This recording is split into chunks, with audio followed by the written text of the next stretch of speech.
Bismillah. Assalamualaikum warahmatullahi wabarakatuh. Innal hamdalillah nahmaduhu wa nasta'inuhu wa nastaghfiruh wa na'udzu billahi ta'ala min shururi anfusina wa min sayyiati a'malina. May yahdihillahu fala mudilla lahu wa may yudlil fala hadiya lahu. Ayyuhan nasu ittaqu rabbakumul ladzi khalaqakum min nafsin wahidah wa khalaqa minha zawjaha wa batha minhuma rijalan katsiran wa nisaa'a wattaqullaha alladzi tasaaluna bihi wal arham innallaha kana 'alaikum raqiba. Ya ayyuhalladzina amanu ittaqullaha wa qulu qawlan sadida yuslih lakum a'malakum wa yaghfir lakum dhunubakum wa may yuti'illaha wa rasulahu faqad faza fawzan 'azima. Amma ba'd, fa inna asdaqal hadithi kitabullah wa khairal hadi hadi Muhammadin sallallahu alaihi wasallam wa syarrul umuri muhdatsatuha wa kullu muhdatsatin bid'ah wa kullu bid'atin dhalalah wa kullu dhalalatin finnar. Ma'asyiral muslimin, ikhwani fillah, rahimani wa rahimakumullah.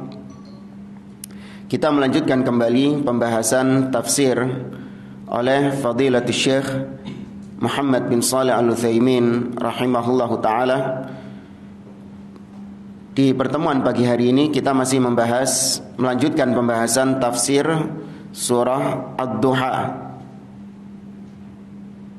Pada pertemuan pagi hari ini kita sampai pada ayat yang kita melanjutkan membahas ayat yang ke-7. Ya, kita lanjutkan membahas ayat yang ke-7. A'udzubillahi minasyaitonir rajim. Qala Allahu 'azza wa jalla wa wajadaka dhallan fahada. Dan Allah mendapatimu wahai Muhammad dalam kondisi dhallan, yaitu engkau tidak memiliki ilmu, engkau tidak mengetahui apa-apa. Fahada, maka kemudian Allah memberikan hidayah atau petunjuk. Kata Syekh Utsaimin, wa wajadaka dhallan ay ghairu alimin. Allah mendapatimu dhallan. Dhallan artinya adalah ghairu alim, yaitu tidak memiliki ilmu. Lianna Nabiya sallallahu alaihi wasallam lam yakun ya'lam syai'an qabla an yanzila alaihi al-wahyi. Karena demikian Nabi sallallahu alaihi wasallam sebelum diturunkan wahyu kepada beliau tidak mengetahui apa-apa, tidak memiliki ilmu.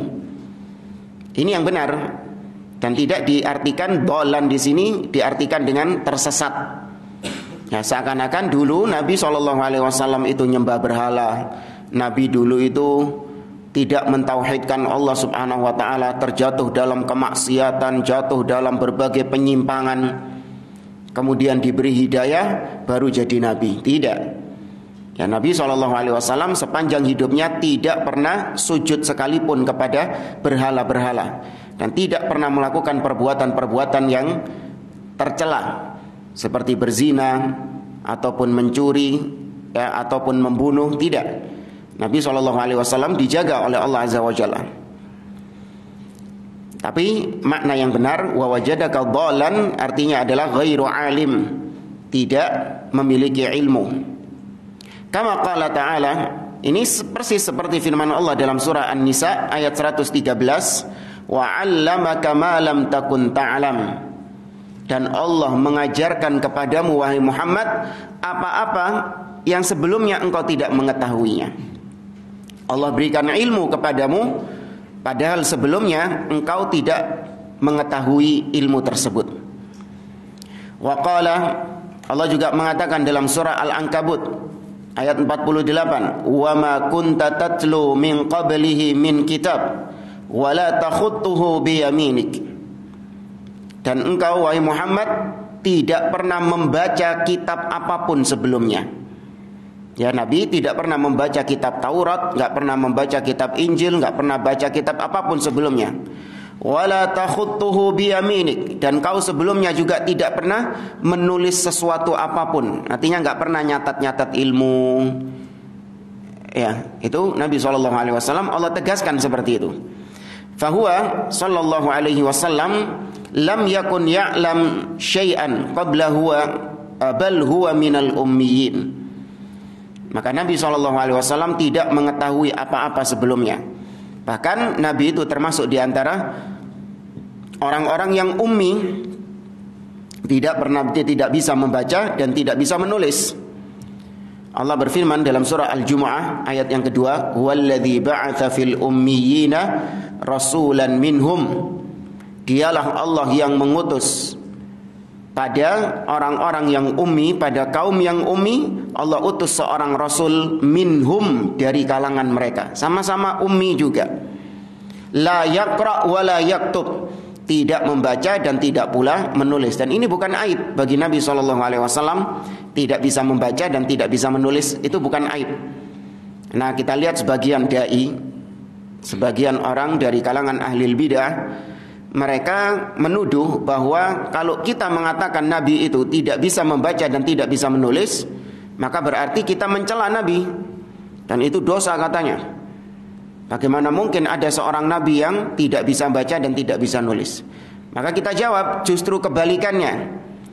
Ketika kita mengatakan Nabi SAW itu bisa membaca dan bisa menulis, maka berarti ada celah untuk menuduh Nabi itu, ya, untuk menuduh Nabi SAW bisa membaca dan bisa menulis itu ada celah untuk menuduh Nabi SAW menyampaikan wahyu dari ilmu yang dipelajarinya. Sedangkan kalau kita mengatakan Nabi SAW tidak membaca dan tidak menulis, maka muncul tanda tanya. Lantas dari mana Nabi SAW mengetahui tentang perkara-perkara? Dari mana Nabi mengetahui tentang kisah Nabi Musa? Bagaimana Nabi mengetahui tentang kisah Nabi Isa? Ya, tentang nabi-nabi sebelum beliau. Yang mana semua informasi tentang nabi-nabi itu hanya ada di mana ketika itu? Hanya ada di Taurat, hanya ada di Injil informasi tentang hal tersebut. Maka dari mana Nabi mengetahuinya? Kalau Nabi dikatakan bisa baca bisa nulis, maka orang akan mengatakan bahwa oh iya, Nabi itu Muhammad itu suka baca Taurat. Muhammad itu suka nulis Taurat, nulis Injil, baca Injil. Makanya Quran yang diucapkan ya hampir mirip sama Taurat sama Injil itu. Ngerpek dari sana. Plagiat ya. Ya, plagiat. Nah, tapi ketika Nabi tidak bisa membaca dan tidak bisa menulis, maka tidak ada jawaban. Dari mana Nabi mengetahui itu kecuali memang wahyu dari Allah Subhanahu wa taala. Justru itu keistimewaan bagi beliau. Ya, bukan termasuk aib. Dan di zaman tersebut nggak bisa baca, nggak bisa nulis, itu jangan disamakan dengan nggak bisa baca nulis zaman sekarang. Memang kalau ada orang yang nggak bisa baca, nggak bisa nulis di zaman sekarang, itu ya parah, berarti nemen. Ya, anak-anak kecil sudah bisa baca, bisa nulis, tapi ternyata ada orang yang nggak bisa baca, nggak bisa nulis. Berarti ini sudah parah. Itu di zaman sekarang. Ya, tapi di zaman tersebut orang-orang kebanyakan memang di antara mereka adalah nggak bisa baca, nggak bisa nulis. Maka ketika ada orang yang nggak bisa baca, nggak bisa nulis, apakah dia dikatakan orang yang jahil, orang yang bodoh, ya, orang yang parah sampai-sampai nggak bisa baca, bisa nulis? Tidak. Ya, justru sedikit di zaman tersebut yang bisa baca tulis itu sedikit. Kebanyakan nggak bisa baca tulis. Nah, zaman sekarang kebalikannya. Yang kebanyakan bisa baca bisa nulis, yang sedikit justru yang nggak bisa baca nggak bisa nulis. Ini zaman yang berbeda.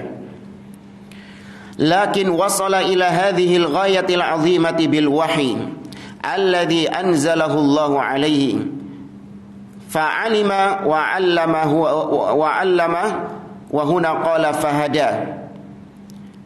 Nabi nggak bisa baca, nggak bisa nulis. Namun Nabi SAW mencapai titik yang sangat mulia ini, titik yang sangat agung ini, yaitu sebagai Nabi, sebagai Rasul, sebagai pemimpin.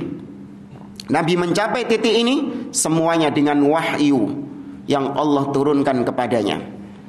Maka Allah ajarkan kepada Nabi SAW sehingga Nabi menjadi berilmu, menjadi tahu. Di sini Allah mengatakan wa wajadaka dhalan fahada. Allah mengatakan fahada, walam ya'ti ta'bir wallahu a'lam fahadaka. Tidak ada objeknya fahada.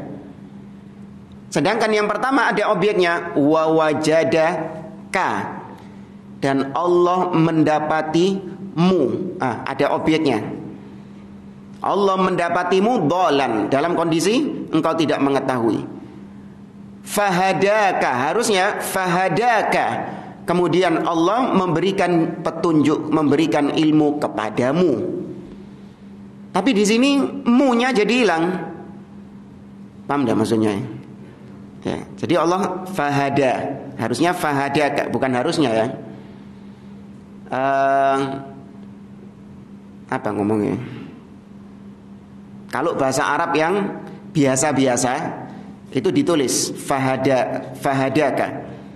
Tapi di sini Allah hanya mengatakan fahada. Liyakuna hada ashmal wa awsa. Ada tujuannya. Ya, jangan dianggap hal-hal seperti ini itu enggak ada tujuannya. Ya, yang pertama wallahu a'lam, tujuannya adalah untuk supaya ending dari setiap ayat itu sama. Sebagaimana pernah kita jelaskan. Akhirannya itu sama semuanya.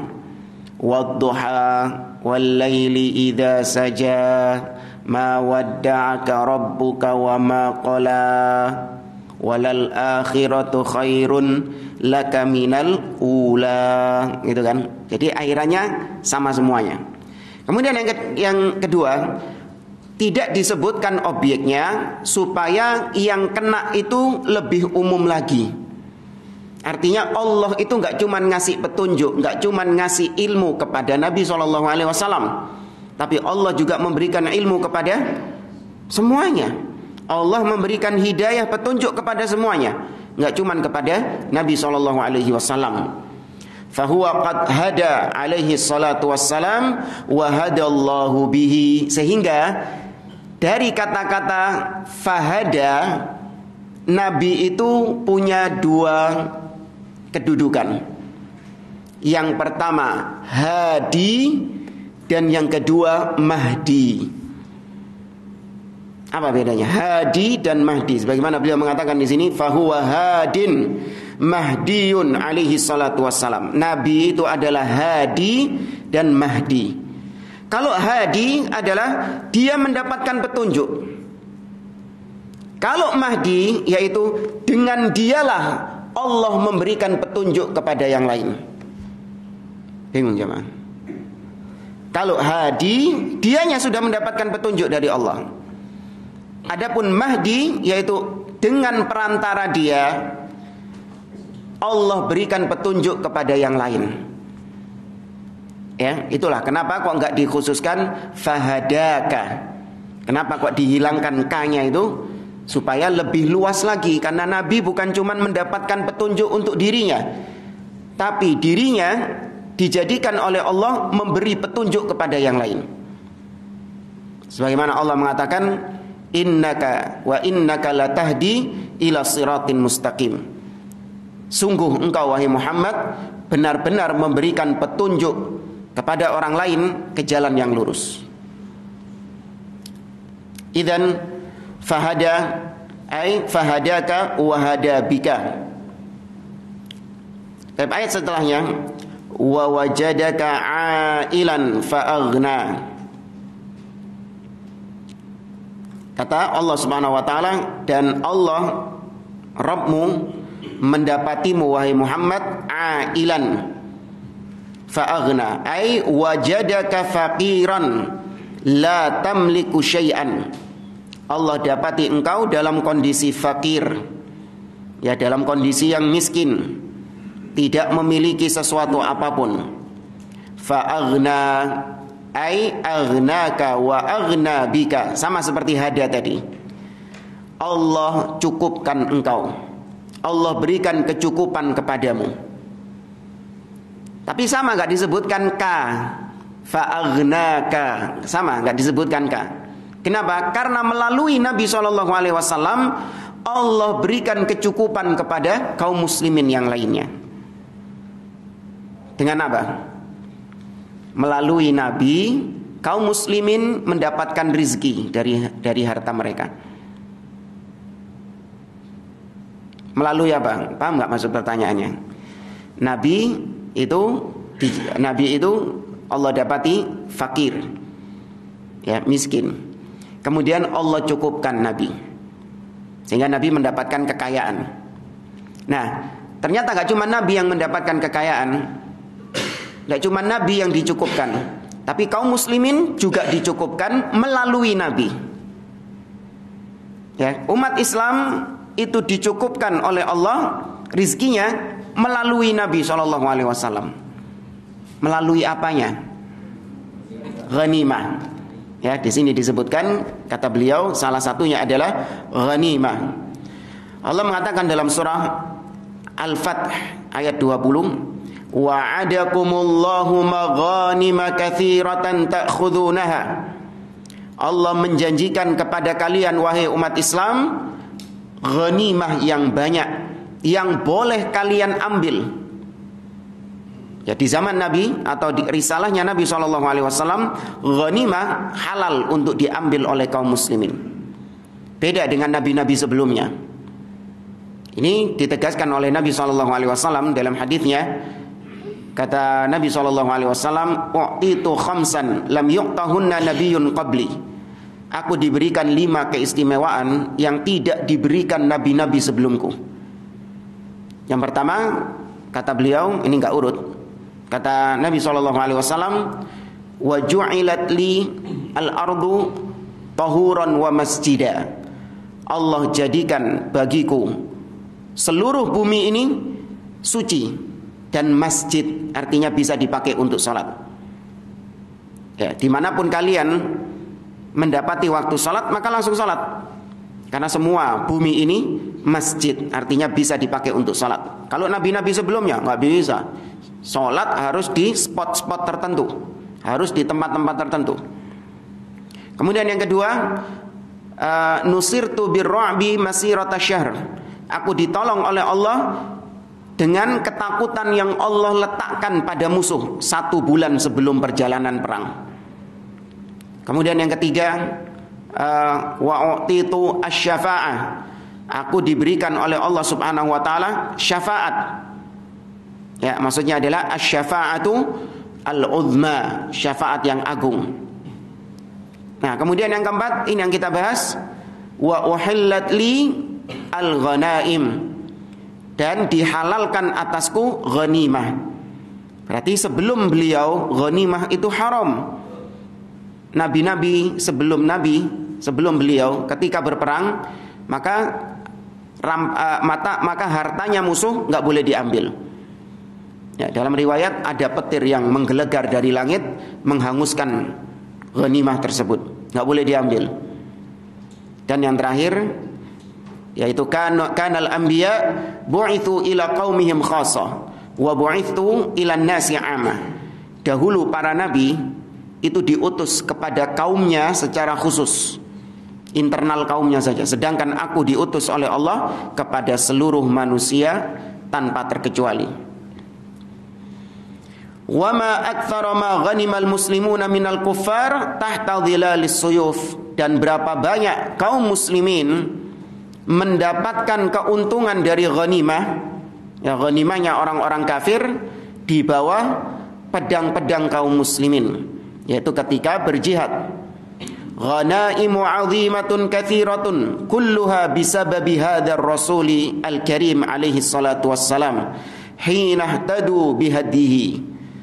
Ghanimah-ghanimah yang sangat banyak, ghanimah yang sangat besar, semuanya itu karena sebab Nabi SAW. Ingat ya, karena sebab. Jangan dikatakan Nabi yang memberikan ghanimah itu, bukan. Nabi hanya sebab. Tetap yang memberikan ghanimah itu siapa? Rizki dari Allah Azza wa Jalla. Ini jangan disalahartikan. Karena sebab Nabi SAW, yaitu Nabi memberikan petunjuk kepada kaum muslimin, tentang bagaimana perang yang diberikan kemenangan oleh Allah, ya perang-perang yang ditolong oleh Allah dalam peperangan tersebut, itu Nabi yang ngajarin. Makanya ketika petunjuk Nabi dilanggar, terjadi seperti yang dialami oleh kaum muslimin di perang Uhud. Ya, satu perintah Nabi SAW kepada para pasukan pemanah, in ra'aitumuna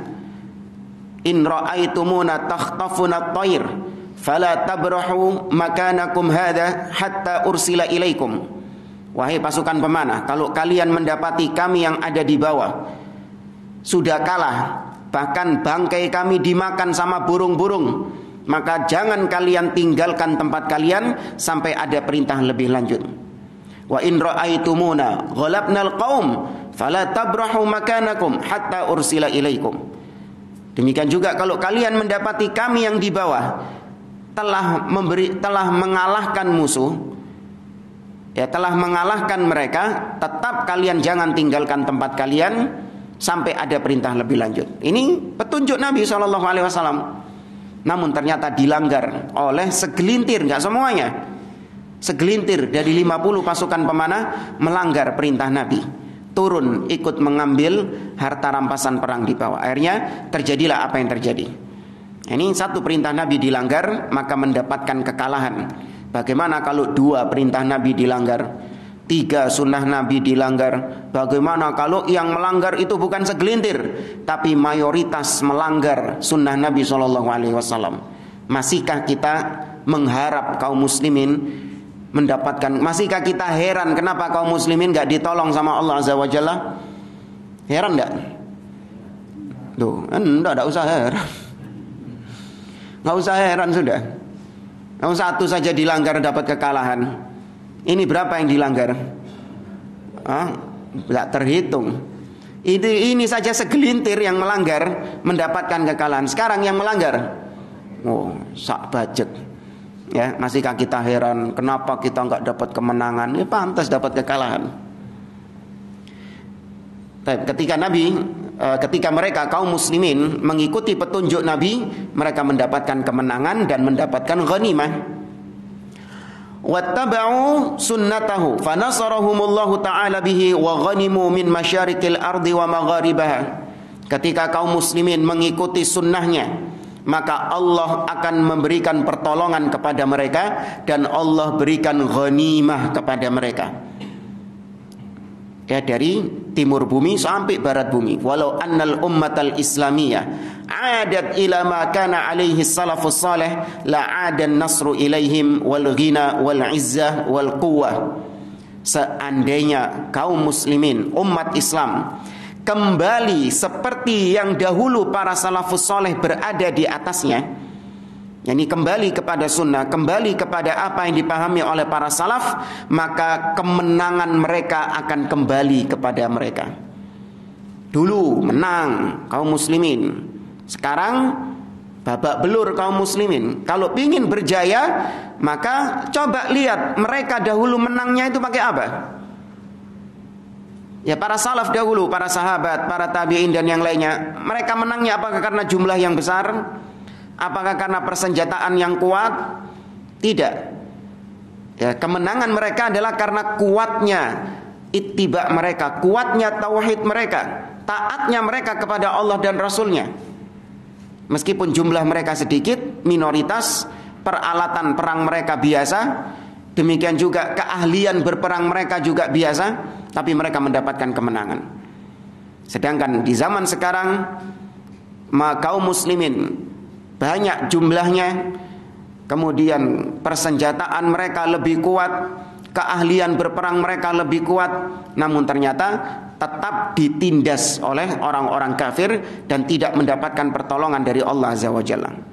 Maka tidak ada jalan lain kecuali kembali kepada sunnah Nabi SAW, sehingga kemenangan kaum muslimin, ya, kewibawaan kaum muslimin, izzahnya kaum muslimin, kekuatan kaum muslimin itu kembali kepada kaum muslimin. Walakin ma'al asaf, namun sangat disayangkan, annal ummatal islamiyata fil waqtil hadir kullun minha yanzur ila hududi nafsihi biqat'in nadhar amma yakunu bihi nusratul Islam au khidlanul Islam.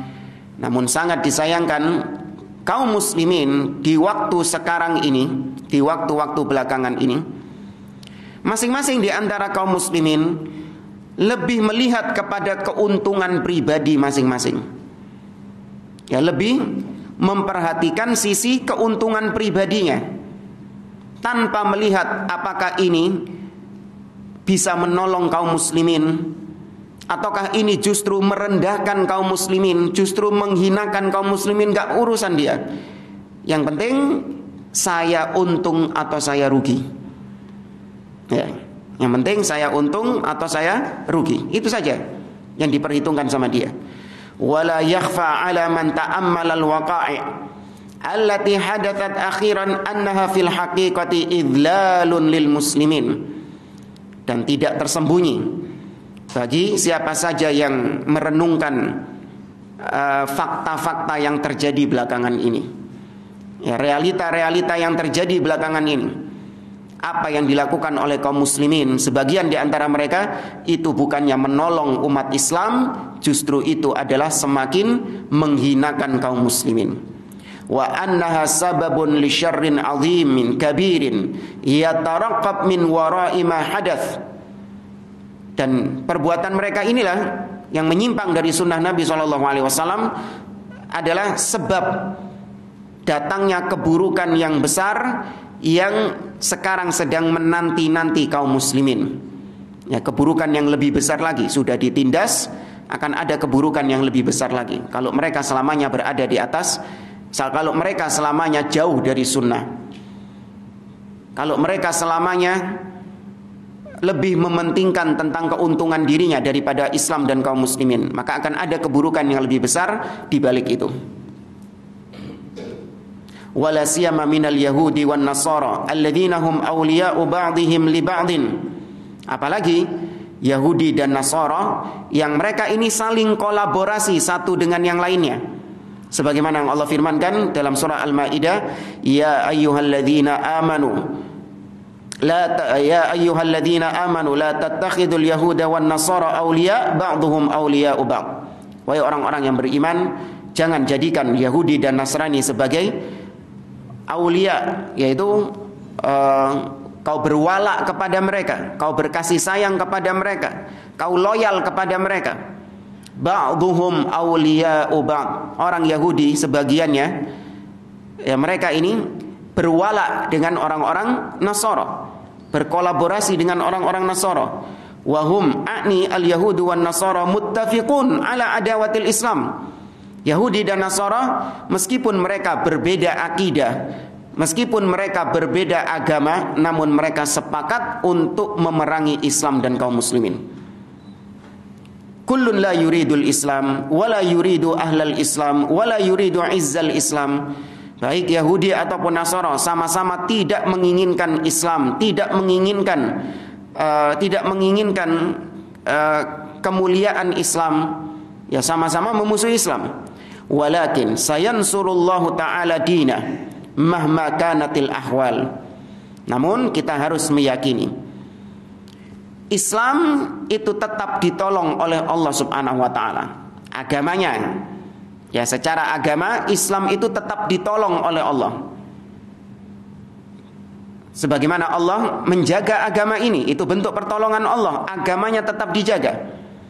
Allah mengatakan dalam surah Al-Hijr ayat yang ke-9, inna nahnu nazzalna dzikra wa inna lahu lahafizun. Sesungguhnya kami yang menurunkan Al-Quran dan kami yang menjaga Al-Quran. Berarti agama dijaga sama Allah Azza wa Jalla. Tapi umat Islam, kaum muslimin, oknum-oknum mereka, itu enggak menutup kemungkinan dihinakan sama Allah Azza wa Jalla. Bedakan antara Islam dengan kaum musliminnya. Ya, kalau agama Islam enggak usah khawatir. Ya, agama Islam ada kita ataupun tanpa kita tetap akan dijaga oleh Allah. Sebagaimana juga manhaj salaf itu tetap akan akan Allah jadikan manhaj salaf ini menang di atas muka bumi ini. Sebagaimana kata Nabi SAW dalam hadisnya yang diriwayatkan dari Muawiyah bin Abi Sufyan, atau ya dari Muawiyah bin Abi Sufyan, Nabi SAW mengatakan, la tazalu ta'ifatun min ummati 'alal haqqi zahirin la yadurruhum man khadalahum hatta ya'tiya amrullah wa hum 'ala dzalik. Senantiasa ada di antara umat Islam, di antara umatku ini yang menampakkan kebenaran. Ya, jadi kebenaran Islam akan senantiasa nampak. Ya, manhaj salaf akan senantiasa nampak dengan kita ataupun tanpa kita. Jadi nggak usah khawatir manhaj salaf ini nanti gimana nasibnya. Wah, kalau misalnya saya nggak ada manhaj salaf ini nanti akhirnya gulung tikar. Inti siapa? Iya, kepedean seakan-akan punya andil yang besar dengan manhaj salaf ini. Seakan-akan kalau dia nggak ada itu sudah manhaj salaf habis ceritanya, sudah tidak ada lagi manhaj salaf di Surabaya atau di Indonesia, di dunia ini nggak ada lagi manhaj salaf. Ya, maka keyakinan kita manhaj salaf akan senantiasa ditolong oleh Allah. Ada dengan kita ataupun tanpa kita. Ada kita ataupun nggak ada kita, manhaj salaf tetap ditolong oleh Allah Azza wa Jalla. Demikian juga Islam, dengan kita ataupun tanpa kita tetap akan ditolong oleh Allah Subhanahu wa taala. Fallahu ta'ala nasiru dinihi wa kitabihi. Allah akan senantiasa menolong agamanya dan senantiasa menolong kitabnya.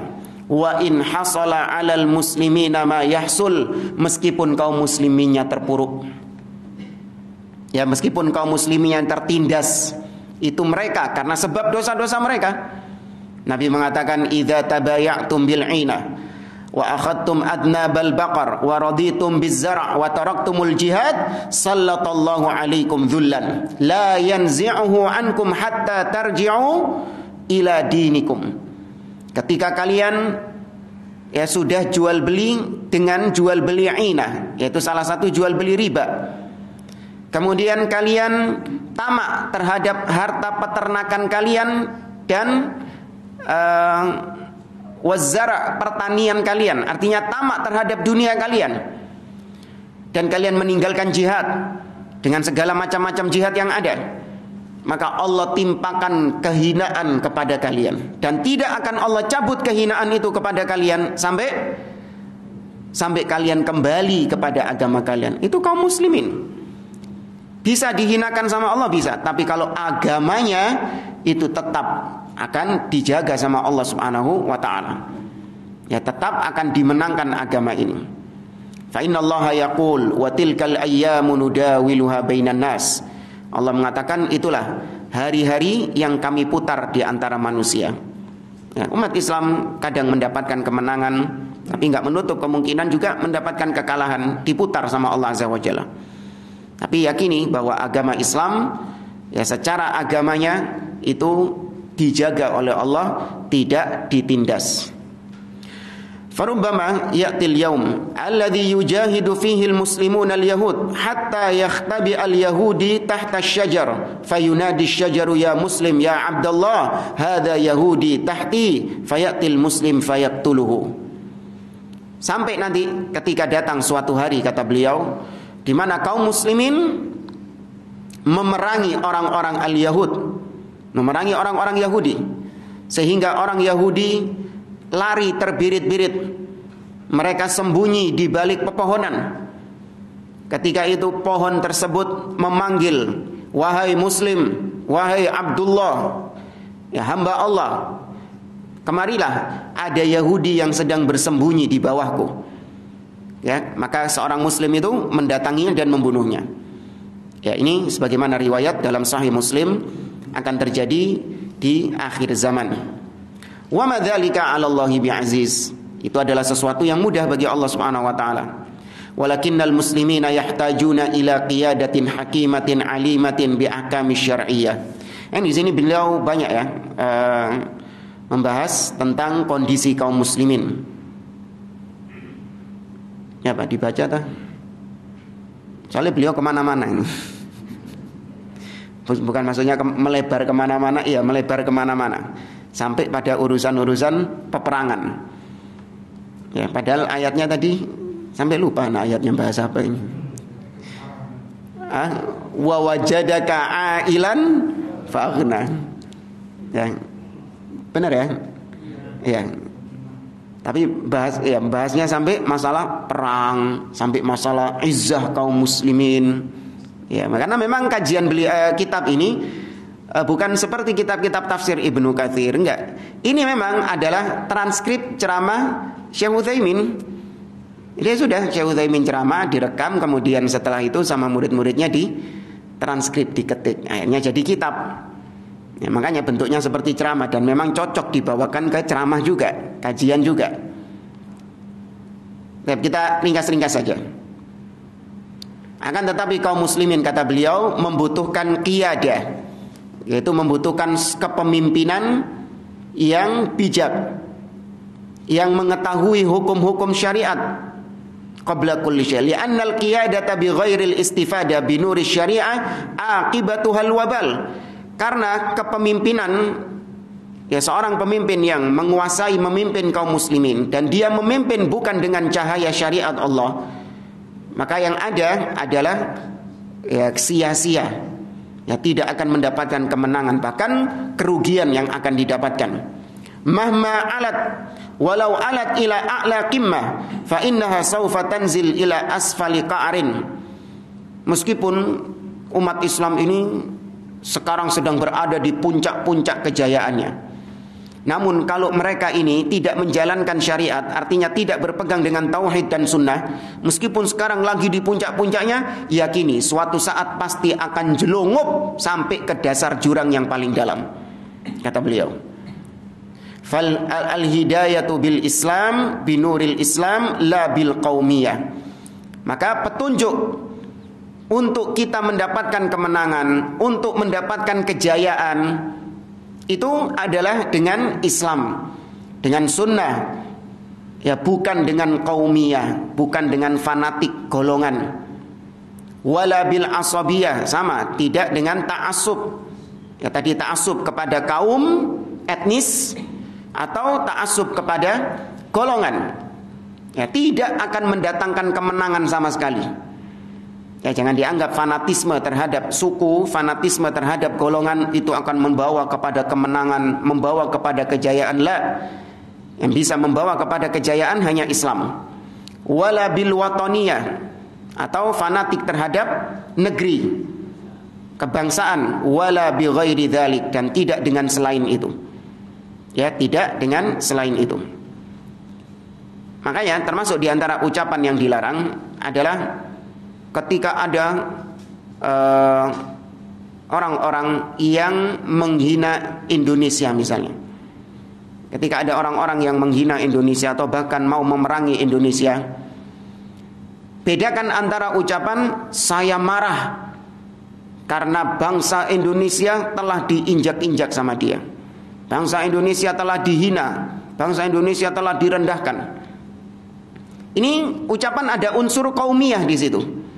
Ada unsur ta'assub, ya, kepada negeri. Nah, ini tidak dibenarkan. Yang benar adalah saya marah, ya, karena agama saya memerintahkan saya untuk membela negeri saya.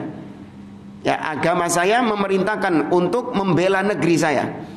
Maka di situ kemarahannya itu adalah karena din, karena agama yang memerintahkannya. Bukan semata-mata karena kaumiyah, karena fanatik terhadap suku, tidak. Ya, meskipun sama-sama membela negeri, tapi harus dibedakan. Kita membela negeri karena perintah agama, yang satu membela negeri karena fanatis kebangsaannya itu. Ya, sama seperti orang berbakti sama orang tuanya. Ada anak-anak itu yang berbakti sama orang tuanya hanya sebatas tabadzul manafi', hanya sebatas untuk balas budi kepada orang tuanya. Kau kenapa kok begitu luar biasa sama abimu, sama ibumu juga kau luar biasa, nurut luar biasa. Iya, sebabnya adalah karena mereka ini baik sama saya. Iya, mereka sayang sama saya, luar biasa, makanya saya sekarang baik sama dia. Ya, berarti dia ini baik sama orang tua hanya sebatas balas budi. Sedangkan kita diperintahkan berbakti sama orang tua tanpa melihat bagaimana perlakuan mereka kepada kita. Mau mereka baik sama kita ataupun justru mereka jahat sama kita, kita tetap baik sama mereka. Kenapa? Karena kita baik sama mereka, dasarnya kita, motivasi kita karena adin, karena agama. Ya, bukan karena balas budi. Ini perlu dibedakan dua hal ini.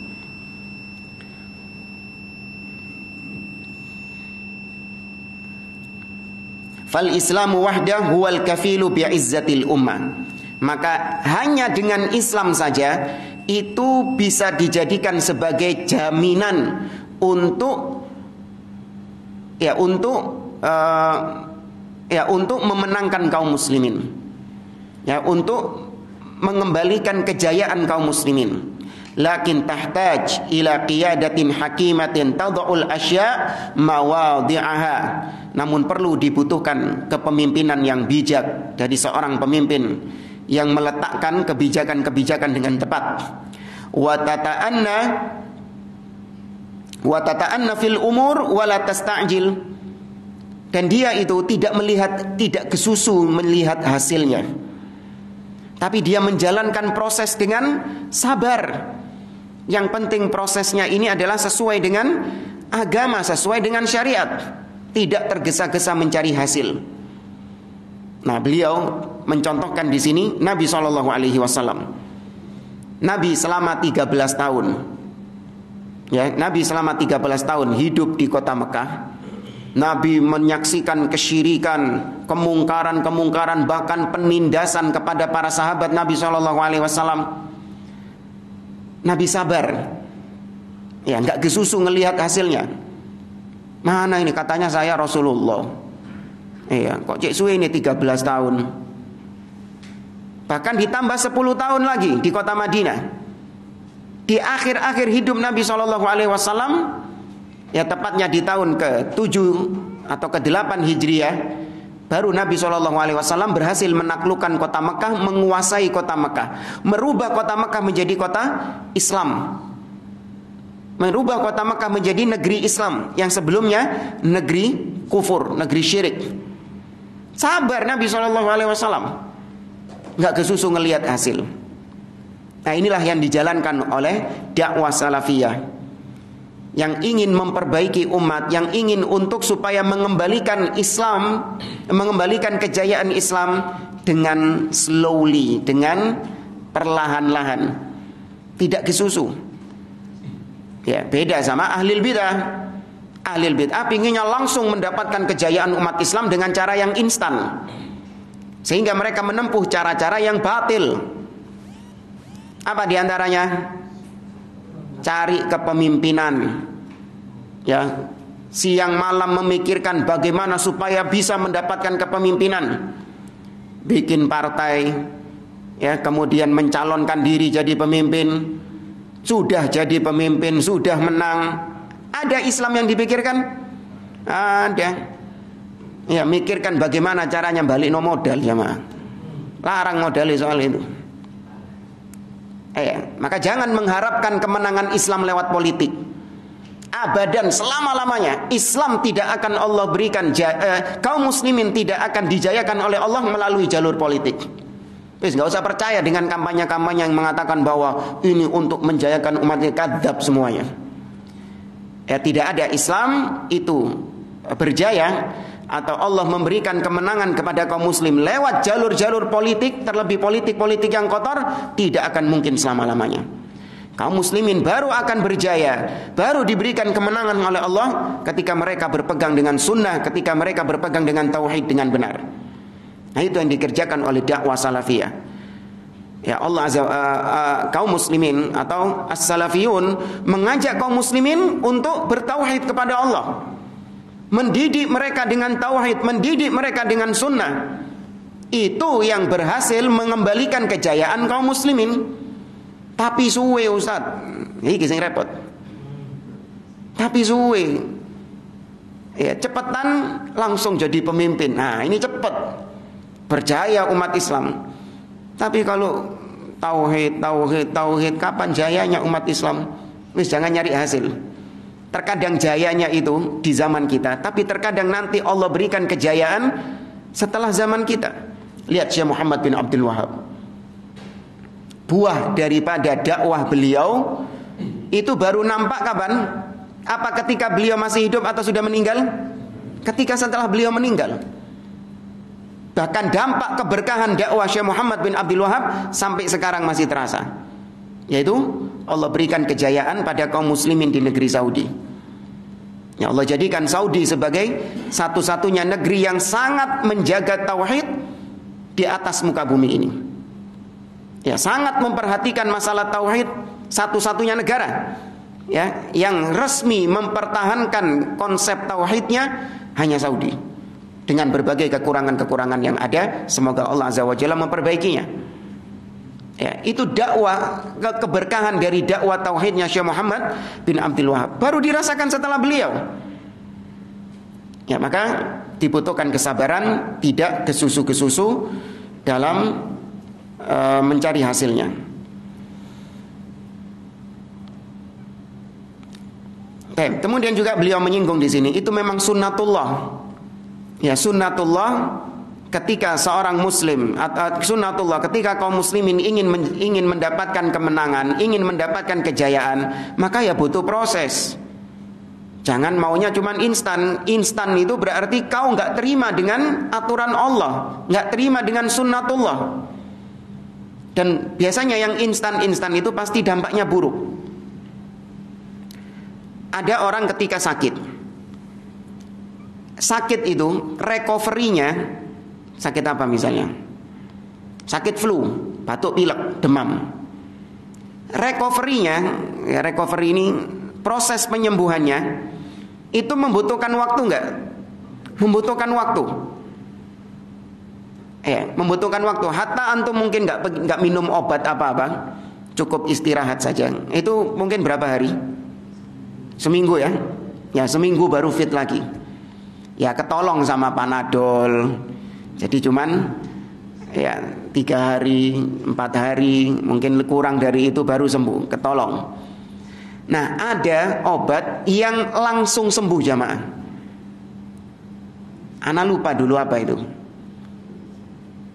Adanya nanti antum beli nanti. Soalnya memang termasuk obat keras, nggak bisa beli kecuali kalau harus dengan resep dokter. Ana lupa namanya apa itu. Cespleng jari arek-arek ini. Inti sekarang sakit, pilek, minum itu, ngantuk tidur, tangi turu waras. Langsung waras. Baik, obat-obat seperti ini bahaya enggak? Berbahaya. Ya, karena apa? Karena merubah sunnatullah itu tadi. Harusnya recovery-nya itu sekian hari, kemudian dijadikan sama dia dalam sekejap. Ya, maka demikian juga mengembalikan kejayaan umat Islam itu nggak bisa sehari 2 hari, nggak bisa setahun 2 tahun. Sunnatullahnya memang butuh proses lama. Tapi ahlul bid'ah enggak, pengennya langsung setahun 2 tahun umat Islam harus jaya.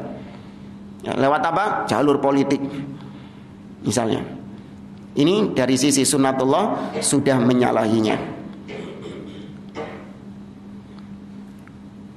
Kurang berapa menit? 7 menit.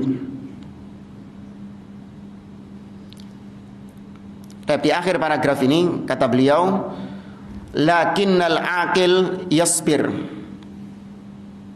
Ya, lakinnal aqil yasbir wa yandur wa yata'ammal hatta ya'rif.